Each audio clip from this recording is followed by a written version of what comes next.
내일장 빨간펜 시간입니다. 오늘은 김동현 전문가와 함께하겠습니다. 안녕하세요, 전문가님. 네, 안녕하세요. 네, 일본이 좀 분위기를 또 바꿔줬어요. 네. 이제 내일장 궁금해지는데 체크포인트 3가지 이야기 들어볼게요. 네, 일단 뭐 지금 현재 시장이 일단 강한 반등 양상을 그대로 띄고 있기 때문에 실전 전략상으로 봤을 때 지금 중요한 거는 지수를 볼 거냐 종목을 볼 거냐 이걸 일단 먼저 선택을 하셔야 될 것 같아요. 그런 관점에서 일단 제가 3가지 키워드 좀 먼저 말씀드리면 2월부터 3월까지의 움직임의 역전 현상을 한번 예상해 봐도 될 것 같습니다. 이 부분 이따 잠시 설명드리겠고요. 그 다음 중국의 움직임과 달러의 움직임이 지속적으로 좀 중요할 것 같습니다. 그 다음 시장 업종 섹터별 혹은 종목 선택에 있어서는 증권 금융주의 향방이 이쪽 업종만이 아니라 타 업종의 움직임까지 영향을 미칠 수 있을 것 같아서 이 부분에 대해서 한번 말씀드리겠습니다. 네, 다 중요한 것들인데 제목만 봐서는 지수를 볼지 종목을 볼지 아직 모르겠는데 네. 이야기 들어봐야겠네요. 첫 번째가 2, 3월의 역전 현상. 여기에 대해서 먼저 설명을 들어볼까요? 네, 일단 그림 먼저 좀 보여드리면 올해 2월 달에 시장이 2050포인트대를 터치를 했고요. 그때 당시에 전반적인 시장 의견이 다 매수 내지는 홀딩 의견이었습니다. 왜냐하면 지수의 움직임이 워낙 좋았습니다.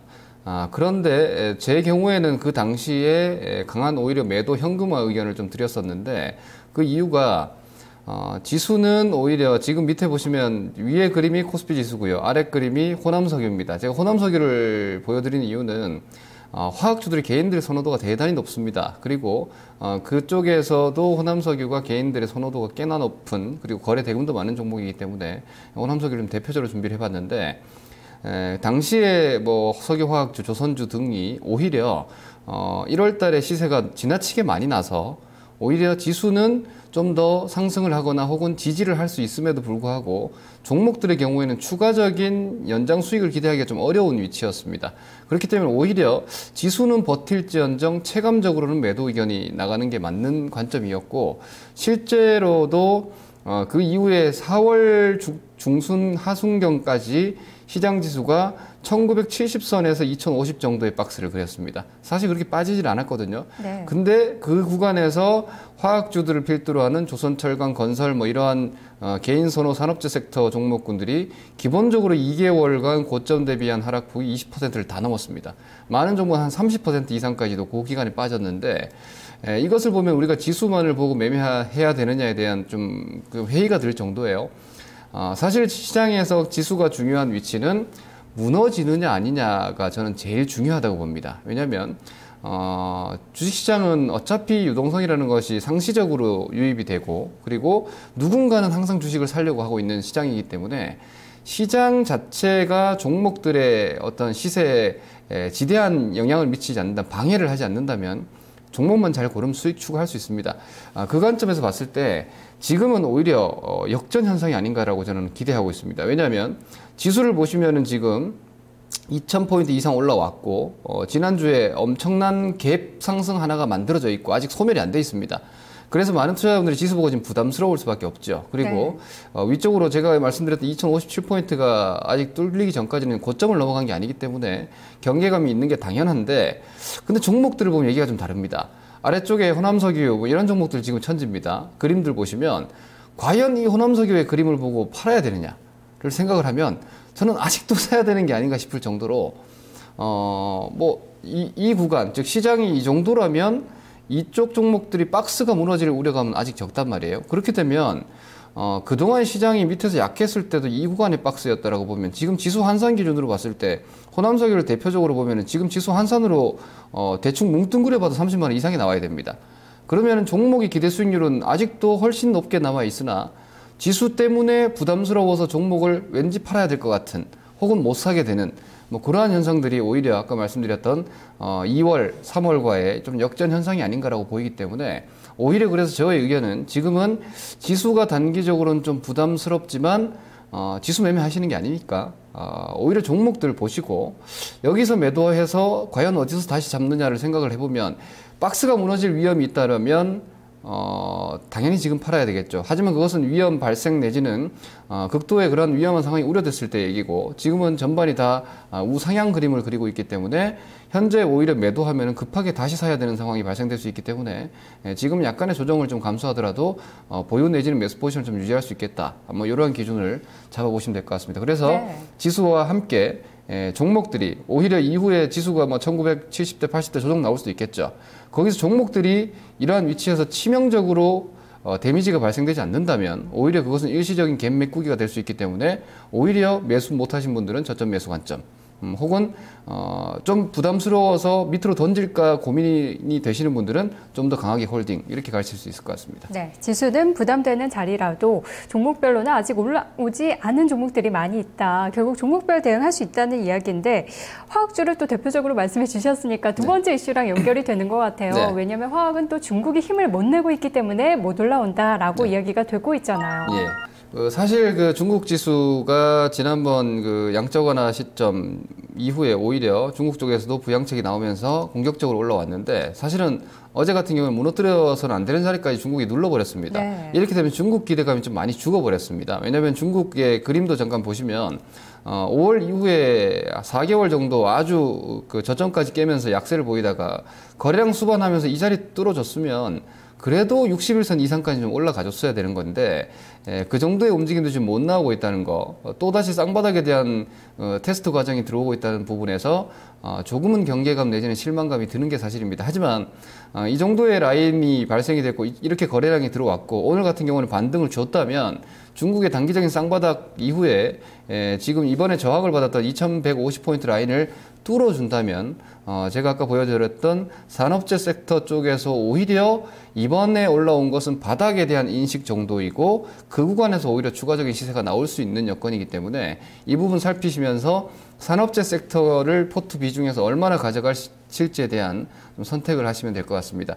어떻게 보면 시장이 좋기 위해서는 양수 겹작이 돼야 됩니다. 미국이 도와주고 중국이 받쳐줘야 되는데 네. 지금 미국에서 돈 풀면서 이렇게 나간다면 중국에 대한 위안화 절상 압력으로 인해서 중국은 계속해서 성장률을 좀 낮춰가면서 혹은 수입만 많이 해버리고 수출을 좀 줄여버리면서 무역 적자를 내면서 위안화 절상 압력에서 좀 벗어나는 이러한 형태의 경제 전략을 펼쳐버리면 오히려 우리 시장에는 우호적이지 못하기 때문에 중국의 변화 흐름에 따라서 매매 강도를 좀 조절하시면 될 것 같습니다. 그러면 달러를 보자라고 하셨는데 달러는 어떤 부분을 보고 계신 건가요? 네, 이것은 순수하게 3차 양적 완화에 대한 달러 유동성을 살피자는 얘기입니다. 어떻게 보면은 이번 8월경 들어서 그 9월이 채 시작이 된과 동시에 달러 인덱스를 제가 이전 그 7월 달부터 만약에 달러 인덱스가 이 장기 추세가 무너진다면 나는 시황을 공격적으로 바꿀 것이다 라고 말씀을 한 만큼 유동성에 있어서 달러 흐름은 아주 중요합니다.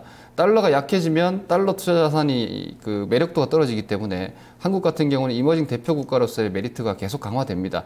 엊그제 같은 경우에는 프로그램 매수 없이도 외국인들이 뭐 5천억 이상 매수를 하고 1조 원대 매수를 해줬기 때문에 이 관점은 양적 완화는 단발로 그치는 재료가 아니기 때문에 충분한 추가적인 유동성 공급 재료이기 때문에 이 달러 인덱스가 일단 80 이하라면 유동성 여건은 유지가 되는데 이것이 만약에 78 이하까지 떨어져 버린다면 저는 외국인들의 한 레벨 추가적인 매수 유입이 있을 수 있다고 봅니다. 그 경우에는 외국인 유동성에 대한 시장의 지수까지 포함한 추가 시세가 예상되기 때문에 이 달러 인덱스의 78 붕괴가 나와준다라면은 이 시장은 쉽게 일단 유동성이 약해지기 어렵다라고 인정하고 매매 계속 진행하시면 될 것 같습니다. 네, 달러 약세기죠. 역시 계속 체크를 해봐야겠고요. 마지막 세 번째 이슈 넘어가 보겠습니다. 증권과 금융주의 향방인데 이 부분도 계속해서 많은 분들이 좀 지적을 해주시는 것 같아요. 네, 저 같은 경우에는 지난주에 증권주를 추천드리면서 사실은 2,000포인트 세러머니 정도를 기대했습니다. 네. 그런데 이게 올라오는 에너지가 그게 아닐 수도 있겠다라고 판단이 돼요. 왜냐면은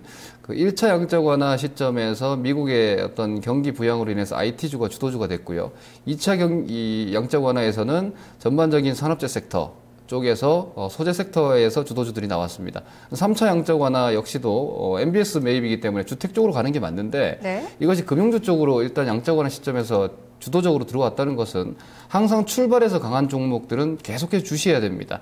그렇다면은 그동안 시장의 업종 트렌드 자체가 IT 그리고 자동차, 나머지 산업재 이렇게 3분할돼 있었는데 사실 금융증권 섹터는 한 4년 이상 소외돼 있었던 업종인데 이쪽 sek터가 업종 간의 힘겨루기에 만약에 진입을 하게 된다면 분명히 다른 한 업종은 좀 소외될 수도 있는 겁니다. 그것이 자동차가 될 수도 있고 IT가 될 수도 있고요.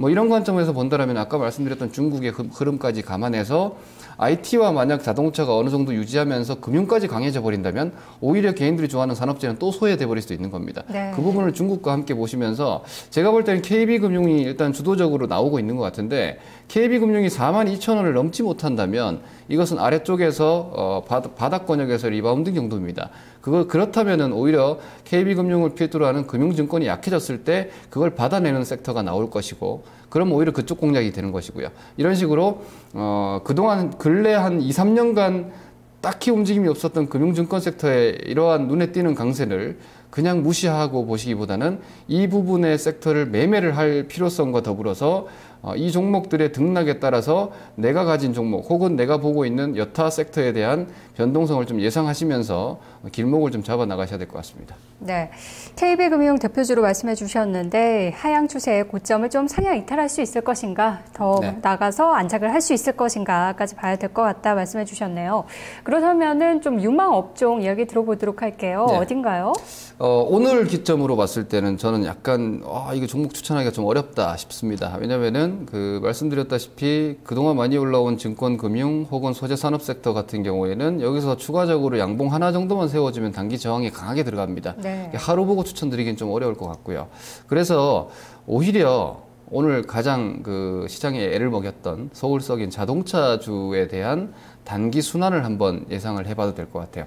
네, 역발상인데요. 그렇죠. 근데 오히려 지금 같은 시장은 좀 싸게 샀을 때 오히려 이익이 많이 나는 경우가 있어요. 왜냐하면 시장이 위험하다라는 인식은 일단 약간 벗어나 있기 때문에 그러면 이 주식 싸지 않느냐라는 매수가 들어옵니다. 그 관점에서 보면 물론 자동차 업종 이유 자체가 가격 메리트이고요. 그리고 현 시장이 강세 추세라면 자동차주는 쉽게 무너지지 않는다고 봅니다. 외국인들이 한 2년 내 가장 많이 사모은 업종이고 그리고 경기에 민감할 수밖에 없어요. 그러니까 MS를 늘려놨기 때문에 전반적인 글로벌 시장에서의 캐파 자체가 커진다면 MS 성장은 그에 비례한 매출로 되돌아오기 때문에 하지만 최근에 이제 MS 성장, 그 점유율 성장 우려감이 정체 구간이잖아요. 그렇죠. 거기에 대한 우려감이 있어요. 그래서 저는 사실 지금 자동차 업종에 대한 추천은 펀더멘탈적인 추천이라기보다는 좀 테크니컬적인 부분이 강하다고 보시면 될 것 같습니다. 순환적인 시세를 좀 기대해 볼 수 있을 것 같고요. 그리고 차트를 잠깐 보시면 제가 추천주로 바로 넘어가면. 네, 그러면 어떤 종목인지 바로 이야기 들어볼게요. 네, 기아차입니다. 네. 그러니까 제가 유망 업종으로 내일 봤기 때문에 오히려 기아차를 가지고 나왔는데 기아차의 차트가 사실은 현대차보다 안 좋습니다. 그렇죠. 그리고 현대차, 기아차보다는 모비스의 추세가 더 좋습니다. 근데 제가 오히려 가장 약한 기아차를 가지고 나온 이유는 사실상 이번 그 9월 시세에서 현대차는 주도주가 아닙니다. 그렇기 때문에 어차피 강한 종목 아니라 싼 걸 사보자라면 제일 싼 거 사보자는 얘기고요. 그래서 그것이 오히려 손절 전략이 좀 수월합니다. 그러니까 기아차가 72,000원대 무너지지 않을 것을 예상하고 들어가는 거기 때문에 오히려 현대차나 현대모비스 사면은 그 레인지를 아래쪽으로 크게 잡아야 되니까 리스크를 좀 크게 잡고 가야 됩니다. 근데 기아차 같은 경우는 오늘 그 73,000원대 수준이면 오히려 아래쪽으로만 무너져봐야 2% 손절이고 여기서 지켜진다라면은 이번 직전 고점 자리인 한 77,000원대까지는 그다지 어렵지 않을 것 같아요. 그러면 리스크 2%의 기대 수익률 한 6%대 이상까지는 갈 수 있기 때문에 오히려 지금 여타 종목들 추격 매수 하셔가지고 대충 손해보고 기다리고 이렇게 가시는 것보다는 현재 시점에서의 종목 선택은 오히려 중기적 주도지만 최근에는 좀 소외되어 있었던, 하지만 시장이 이 정도의 유동성이라면 이거 살려낸다 라고 보고 한번 밑에서 한번 받아보시는 전략으로 권해드리겠습니다. 네, 매수가 목표가 들어볼게요. 네, 매수는 일단 제가 볼 때는 오늘도 충분히 빠진 것 같아서 이게 시초가, 오늘 거래량이 좀 많긴 한데요. 어차피 손절 잡고 들어가는 방식입니다. 그래서 이게 시초가 떨어지면 더 좋겠죠. 이게 시초가 한번 공략해 보시고요. 목표 가격대는 말씀드린 77,500원입니다. 사실 기아차가 78,000원 넘어가면은 새로운 추세 시도까지 나올 수 있거든요. 그건 그때 가서 볼 일이고 일단은 현재 위치에서의 목표 가격대는 77,500원 잡으시고 손절 가격대는 직전 저점 라인 무너지면 안 돼요. 기아차 왜냐면은 지금 한 1년 6개월째 중기적 기간 조정인데 이번에 71,500원 라인이 그 긴 추세를 깨버리는 수가 있어요. 그리고 오늘 거래량이 좀 많다는 점에서 만약에 추가적으로 거래량 실으면서 그 자리 깨지면 예전에 2년 전인가 3년 전에 IT주들이 잘 가다가 혼자서 완전히 소외된 적이 있습니다. 그러한 시장의 양상도 우리가 회피할 수는 없기 때문에 그 71,500원 라인이 종가상 붕괴된다라면 네. 리스크 관리가 필요할 것 같습니다. 알겠습니다. 기아차 전략 세워봤네요. 오늘 말씀 고맙습니다. 네, 고맙습니다. 넥스트 준비한 순서는 여기까지입니다. 지수가 이 부근에서 멈춰 있더라도 이 안에서 2,000선이면 아직 이 종목 더 올라와야 되는데 하는 식으로 종목 찾기는 좀 더 이어질 것으로 예상이 되고 있습니다. 오늘 장 정리 잘 하시고요. 내일 장 준비도 꼼꼼하게 하시기 바랍니다. 시청해주신 여러분 고맙습니다.